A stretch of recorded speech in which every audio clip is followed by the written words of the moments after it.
नमस्कार साथियों। आज अपन वर्णमाला हिंदी की जो वर्णमाला होती है उसके बारे में चर्चा करने जा रहे हैं। देखिए, वर्णमाला है हिंदी में वो स्वर और व्यंजन दोनों के मिलन से बनी हुई है, जिसमें अपन बात करें स्वर और व्यंजन।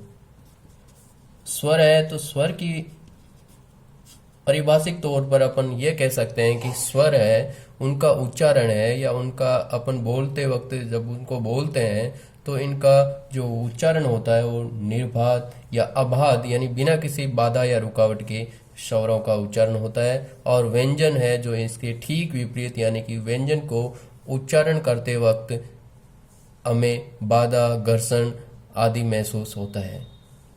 अब बात कीजिए स्वर है तो अपन पता करेंगे कि हिंदी वर्णमाला में स्वर कितना है। जैसा कि आप सभी जानते हैं कि वर्णमाला में ए, आ, ई, उ, री, ए, ऐ, ओ, औ, ये सारे जो है जैसे आप देख पा रहे हैं 2, 4, 6, 8, 10 और 1, 11। ये जो 11 हैं ये क्या है? मूल स्वर। ये क्या कहेंगे? इनको आप कहेंगे मूल स्वर। मूल स्वरों की संख्या की बात करें तो मूल स्वर है जो 11 है। इसी प्रकार अपन बात करते हैं व्यंजन। तो व्यंजन कहते हैं, व्यंजन की बात करें तो मूल व्यंजन है वो 33 है। अब अपन कंप्लीटली बात कर लेते हैं कि जो ये वर्णमाला है इस वर्णमाला में कितने टोटल स्वर और व्यंजन मिलाकर कुल कितने वर्ण होंगे। तो अपन बात करेंगे हिंदी वर्णमाला में मूल वर्ण की संख्या। तो ध्यान दीजिएगा, हिंदी वर्णमाला में मूल वर्णों की संख्या की बात करें तो 11 तो अपने क्या है? स्वर है, और 33 है जो मूल व्यंजन है।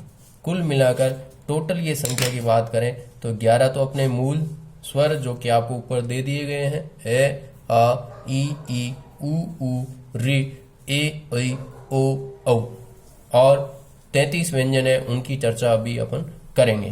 देखिए मूल वर्णों की संख्या कितनी हो गई? 11 + 33, कुल मिलाकर 44 मूल वर्ण हुए। अगर मैं बात करूं इसके बाद में कि हिंदी वर्णमाला है में कुल वर्ण कितने हैं, तो कुल वर्णों की संख्या देखिएगा। कुल वर्णों की संख्या है, सबने सर्वसम्मति से कुल वर्णों की संख्या हिंदी वर्णमाला में 52 स्वीकार की है। देख पा रहे हैं 52 स्वीकार की है। अब अपन बात कर लेते हैं कि व्यंजन है तो उसमें मूल व्यंजन जो इसमें ये 33 आ रखे हैं, ये मूल व्यंजन कौन से हैं। और अगर 52 कुल वर्ण किए हैं अपन ने 52, तो ये जो 52 वर्ण है, ये वाले 52 वर्ण ये कौन कौन से हैं। तो देखिए अपन बात करते हैं व्यंजन की। तो व्यंजन है जो अपन ने 33 किए हैं उनका विवरण यहाँ दिया जा रहा है। तो अपन 33 जो व्यंजन है उसको अपन देख रहे हैं, जैसे क वर्ग, च वर्ग, ट वर्ग, त वर्ग, प वर्ग। आप देख पा रहे हैं क वर्ग है तो इसमें क, ख, ग, घ, ङ, च, छ, ज, ज, ञ, ट, ठ, ड, ट, ण, त, थ, द, ध, न, और प, फ, ब, भ, म। अब आप देखिए ये कुल मिलाकर अपने हो गए 35। 25 5x5 इसलिए इन 25 को क्या कहेंगे अपन, वर्गीय व्यंजन कह सकते हैं या स्पर्श व्यंजन कह सकते हैं। ये स्पर्श व्यंजन या वर्गीय व्यंजन है। इसी प्रकार आगे अपन देखते हैं य र ल व, ये जो चार हैं ये अपने अंतस्थ या अर्ध स्वर कहलाते हैं। आगे देखिए स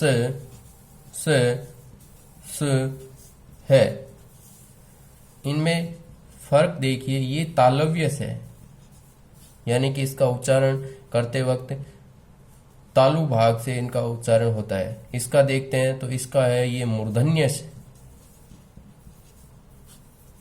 और ये वाला स है ये जो है दंत्य से है, यानी इसका उच्चारण करते वक्त जो अपनी जीवा होती है वो दंत को स्पर्श करती है।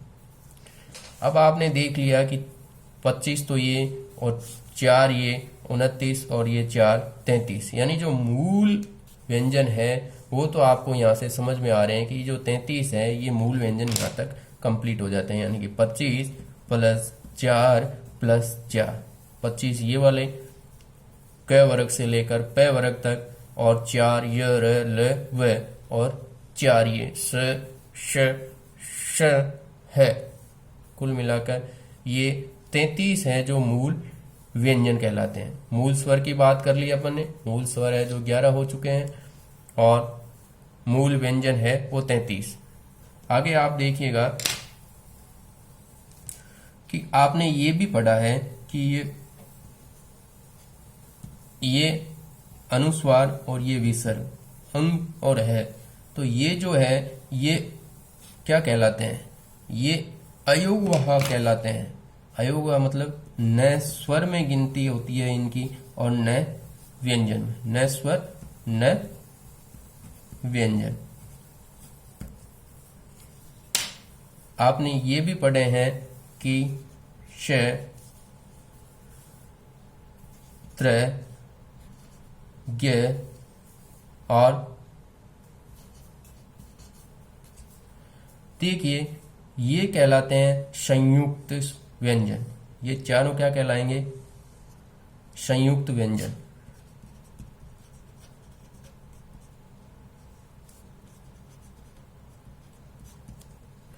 संयुक्त व्यंजन का मतलब ये है कि ये दो व्यंजनों के योग से मिलकर बने।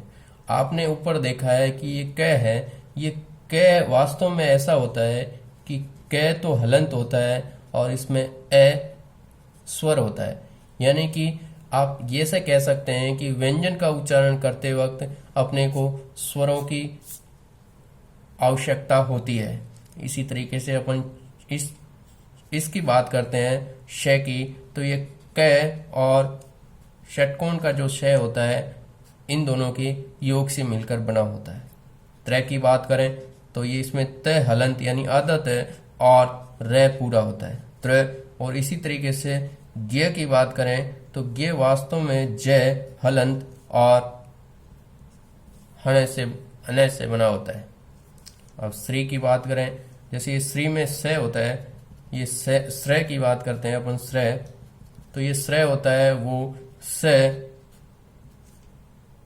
प्लस र से मिलकर बना होता है। ये चार क्या कहलाए, संयुक्त व्यंजन। कुल मिलाकर आप देख चुके हो कि दो ये हो गए और चार ये हो गए, संयुक्त व्यंजन वाले चार हो गए, संयुक्त व्यंजन चार हो गए। कुल मिलाकर आप देख चुके हो कि ये वर्णमाला है, इसमें 11 तो ये मूल स्वर हो गए, 33 मूल व्यंजन हो गए, 4 ये हो गए, कुल मिलाकर और 4 ये हो गए। तो 33 तो जो मूल व्यंजन थे और 11 स्वर जिनकी अपन ने पहले चर्चा कर ली है। मूल वर्ण 44 जो हिंदी वर्णमाला में थे उनका तो यहाँ पर जिक्र हो चुका है। बाकी जो बचे हुए अपन ने कहा कि ये जो 52 है, ये 52 में से अपन आगे देख रहे हैं कि 44 तो पहले हो चुके, 2 ये और 4 ये, 44 और 6 50। अब अपन पता करते हैं कि पीछे जो 2 बचे हुए हैं वो कौन कौन से बचे हैं। तो देखिए कि आपने कई बार ऐसे देखे होंगे शब्द, जैसे कि ये है अपना ड और नीचे ये नुक्ता बोलते हैं इसको, और ये ढ। आपने देखे होंगे इनसे मिले जुले शब्द, जैसे आपने देखा होगा कि जैसे सड़क है तो सड़क नहीं लिखा जाता है, इसको सड़क लिखा जाता है। आगे देख रहे हैं आप, जैसे लड़ाई, आगे देख रहे हो पढ़ाई, यानी इनमें नुक्ता लिखा जाता है। यानी अगर आप ये नहीं लिखते हो नुक्ता, तो ये जो शब्द होते हैं वो अशुद्ध होते हैं। यानी कि ये जो शब्द होते हैं, जो जैसे ये यहाँ पर ड आ गया नुक्ता वाला और ये यहाँ पर ड़ आ गया, तो ये सड़क हो गया। आपने अगर देख लिए कि दो यहाँ पर हो गए नुक्ता वाले, तो कुल मिलाकर अपन टोटल की बात करें वर्णमाला की, तो वर्णमाला में आज अपन ने चर्चा की है कि वर्णमाला में 11 तो मूल स्वर हो गए और 33 मूल व्यंजन। अगर मूल वर्णों की बात की जाए तो मूल वर्ण की बात करें तो 33 और 11 44 तो हो गए अपने मूल वर्ण। और अगर टोटल वर्णमाला की बात, टोटल वर्णों की बात करें तो 11 कुल वर्ण की बात करें, कुल वर्ण की बात करें, कुल वर्णों की संख्या की बात करें तो अपन देख पा रहे हैं कि 11 प्लस 33 प्लस 2, ये वाले 2 और 4 संयुक्त व्यंजन और 2 ये, कुल मिलाकर ये 52 यहाँ पर टोटल वर्ण हो चुके हैं। तो आज अपन ने जैसा कि एक बार रिवीजन करते हैं कि वर्णमाला में स्वर और व्यंजन होते हैं। मूल स्वरों की संख्या 11 है, मूल व्यंजनों की संख्या 33 है, हिंदी वर्णमाला में मूल वर्णों की संख्या 44 है और हिंदी वर्णमाला में कुल वर्णों की संख्या पूछी जाए तो ये 52 है। आपने देख लिया इनका विवरण भी कि अब मैं आपको बताना चाहूंगा आखिर में कि जो ये वर्णमाला है, इस वर्णमाला के जो ये श है और है, इनका उच्चारण जो स्थान है उनके अनुसार इनको विभेदित किया गया है। दोस्तों आज अपन इतनी ही चर्चा करेंगे और अगर आपने मेरा ये YouTube चैनल आपने सब्सक्राइब नहीं किया है तो प्लीज़ सब्सक्राइब कीजिए और आने वाले नए वीडियो के नोटिफिकेशंस को पता करने के लिए आप बेल आइकन के बटन को भी दबा दीजिए। धन्यवाद। जय हिंद, जय भारत।